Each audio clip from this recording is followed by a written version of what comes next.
गीत। एक समय की बात है, एक छोटे से गांव में, चांदपुर नमक गांव में, एक वृद्ध व्यक्ति रहता था जिसे सभी मनीराम काका कहकर पुकारते। संगीत। थे मनीराम काका, सुना है आप कल मेरे घर की तरफ गए थे, क्या बात है, क्या आपको मुझसे कोई काम था? हाँ बेटा, तुमने सही सुना है, मैं कल तुमसे Mahora po मिलने घर बेटे। आया था। दरअसल तुमने पिछले हफ्ते मुझसे 5 लीटर दूध लिया था अरे जिसके लाओ पैसे ना, देने बाकी बेचकदारियां थे, मार और रही है, हम तुमने बुला ले ही गाँव कहा से। था तुम इस हफ्ते पैसे चुका दोगे। देखो हाँ। ना बेटा, मैं भी बूढ़ा हो चुका हूँ और मुझसे अब मजदूरी नहीं होती, इसी तरह छोटे मोटे काम करके घर चलता है। अगर तुम दूध के पैसे मुझे दे दो तो मैं उसे घर खर्च मिला लगा दो। पैसों की बहुत तंगी है काका, आप भी ना, आप तो जानते हैं मैं एक धार्मिक किस्म का आदमी हूँ। मेरा मानना है जो भी इस धरती और सृष्टि में है सब ऊपर वाले की देन है। अब आप ही बताइए, क्या गाय के बच्चे को आपने जन्मा था या फिर गाय ने जन्मा था? बोलिए बोलिए बेटा, गाय के बच्चे को तो गाय ने ही जन्मा था, पर तुम मुझसे यह क्यों पूछ रहे हो? बताता हूँ काका, सब बताता हूँ। आप थोड़ा धैर्य रखिए। देखिए मनीराम काका, अगर गाय के बिछड़े को गाय ने जन्मा तो इस हिसाब से तो दूध बेचकर जो भी मुनाफा हुआ वह गाय को ही जाना चाहिए ना। बात तो तुम सही कह रहे हो बेटा, मैं जानता था मनीराम काका आप बहुत समझदार है, और इसी हिसाब से क्योंकि गाय ने मुझे दूध देकर मुझ पर उपकार किया, मैंने भी गाय को 2 रोटी खिला दी। तो याद रखिए मनीराम काका, मुझ पर आपका कोई उधार नहीं, दूध का मूल्य मैं अदा कर चुका हूँ। और हाँ मनीराम काका, मुझे धन्यवाद करना मत भूलिए, मैंने आपको पाप करने से बचा लिया। कौन सा पाप बेटा? आप गाय के दूध को बेचकर खुद मुनाफा कमाते, इस तरह तो आप गाय का हक मार रहे थे, और यह तो एक पाप है इस उम्र में तो आपको पुण्य करने। संगीत। चाहिए लाइए, पैसे दीजिए। कितने पैसे दिए हैं?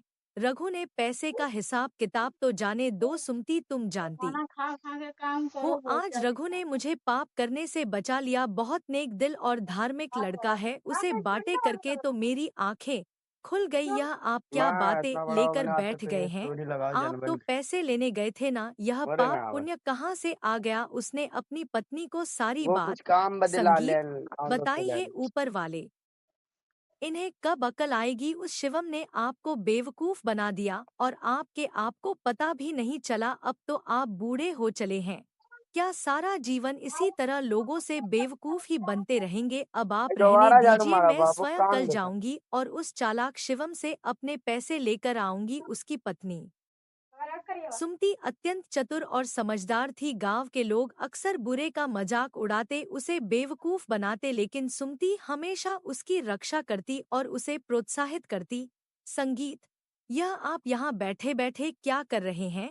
आप मेरी किसी भी बात का जवाब क्यों नहीं दे रहे हैं? ऊपर वाले, या क्या हो गया है मेरे पति को? क्या आपकी आवाज चली गई है? मैं बोल सकता हूँ। तुमने तो मेरी प्रक्रिया खराब कर दी। मुझे चुन्नी लाल ने बताया था, जब से वह आंखें खोलकर बिना बात किए एक चीज को घूरता रहता है, तब से उसके पास धन की कोई कमी नहीं है। मैं भी यह प्रक्रिया आज जमा रहा था, लेकिन तुमने बीच में आकर सब खराब कर दिया। हम करोड़पति बनते बनते रहे संगीत गए हैं। ऊपर वाले, कब तक ऐसा चलेगा? गांव के लोग तो इन्हें बेवकूफ बनाकर मजाक उड़ाते हैं, इन पर हंसते हैं और इनके भोलेपन का फायदा उठाते हैं।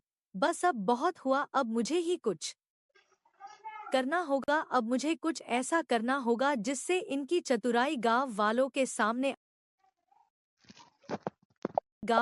के सामने आ जाएं और लोग इनका मजाक उड़ाना बंद करें और इन्हें भी सम्मान भरी नजरों से देखें, इनका आदर करें। ऊपर वाले, मुझे कोई रास्ता संगीत दिखा। एक दिन गांव के मुखिया ने घोषणा की कि जो भी व्यक्ति राजा के सामने उपस्थित होकर उसकी 3 कठिन पहेली का सही उत्तर देगा, उसे इनाम स्वरूप 100 स्वर्ण मुद्राएं मिलेंगी। सुमति ने सोचा कि यह अवसर उनके जीवन को सुधारने का है। उसने अपने पति से कहा, आप राजा के सामने जाएं और उसकी पहेलियों का उत्तर दें। यह हमारे लिए एक सुनहरा अवसर है। यह तुम क्या कह रही हो? तुम तो जानती हो मुझ में तो सामान्य बुद्धि भी नहीं है, हुआ ढूंढूंगा। मुझे तो चलता हुआ कोई भी बेवकूफ बना देता है। मैं भला किसी क्या? कठिन पहेली का जवाब कैसे दूंगा, मैं तो कुछ नहीं जानता। लोग मेरा मजाक उड़ाते हैं और वह भी राजा के सामने। मैं कैसे उत्तर दूंगा, मैं जानती हूँ। गांव के लोग आपका मजाक उड़ाते हैं, आप पर हंसते हैं, आपको मनीराम कहते हैं। आपकी पत्नी होने की हैसियत से मुझे यह सब बिल्कुल पसंद नहीं। बस इसीलिए मुझे आपको आपका मान सम्मान वापस दिलाना है। तुम चिंता मत करो, मैं तुम्हें उत्तर सिखा दूंगी। तुम बस वही कहना जो मैं कहती हूँ, सब ठीक। संगीत होगा। अगले दिन सुमति ने अपने पति को अच्छे कपड़े पहनाए और राजा के दरबार में भेजा, लेकिन उसने सोचा कि अगर उसके पति को उत्तर ना पता हो तो वह उनकी मदद कैसे करेगी। इसलिए उसने एक तरकीब